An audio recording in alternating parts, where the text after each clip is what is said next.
దేవుని పరిశుద్ధ నామమునకు వందనాలు. ప్రైజ్లాడండి. దేవుని మాటలు వినే ముందు ప్రార్థించుకుందాం.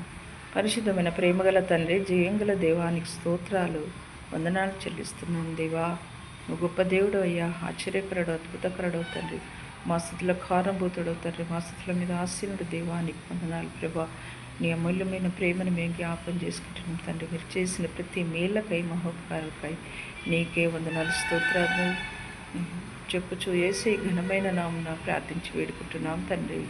ఆమేన్. దేవుని యొక్క మాటలు మరి దావీదు కీర్తన 27వ అధ్యాయము 1వ వచనం 10వ వచనం మనము ధ్యానించుకుందామండి. యెహోవా నాకు వెలుగును రక్షణ ఉన్నాడు. దావీదు యేసు ప్రభుతో మరి చెప్పుచున్నాడు, యెహోవా నాకు వెలుగై ఉన్నాడు, నాకు రక్షణ ఉన్నాడు, నేను ఎవరికి భయపడుదును, ఆయన మరి ఎవరికి కూడా భయపడను. నేను దేవునికి తప్ప మరి దేవుడు చేసిన మేళ్ళు, దేవుడు నేను ఇరుకులో ఇబ్బందులు ఉన్నప్పుడు మరి దేవుడు నాకు ఎన్నో మేలు చేసినాడు, దేవుడు నన్ను ఆదరించినని దావీదు ఇక్కడ మరి దేవునితో చెప్పుచున్నాడు. నా ప్రాణ దుర్గమా ఎవరికి వెరుతును, నా ప్రాణ దుర్గమా నన్ను కరుణించి నన్ను ఆదరించి శ్రమలలో నన్ను కష్ట సుఖాలను ఎదిరించిన దేవునితో మరి ఆయనే చెప్పుచున్నాడు అన్నట్టు. మరి దేవునికి వందనాలు. అదే అలాగే 10వ వచనంలో మనము జ్ఞాపకం చేసుకుందాము. యెహోవా నా తల్లిదండ్రులు నన్ను విడిచినను, యెహోవా నన్ను చేరదీసును.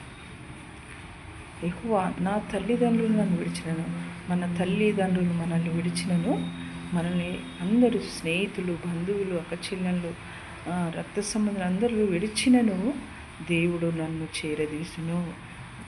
మన దేవుడు, మన జీవం గల దేవుడు చేరదీస్తాడు, దగ్గరికి ఆదుకుంటాడు, ఆదరిస్తాడు. దేవుడు మనల్ని కనికరిస్తాడు. ఎవరు మనల్ని దగ్గరికి తీయకున్న దేవుడు మనల్ని చేరదీస్తాడు. దేవుడు మనల్ని కనికరిస్తాడు. దేవుడు మన కొరకు ప్రార్థన చేస్తాడని ఇక్కడ 10వ వచనంలో చెప్పబడుతుంది.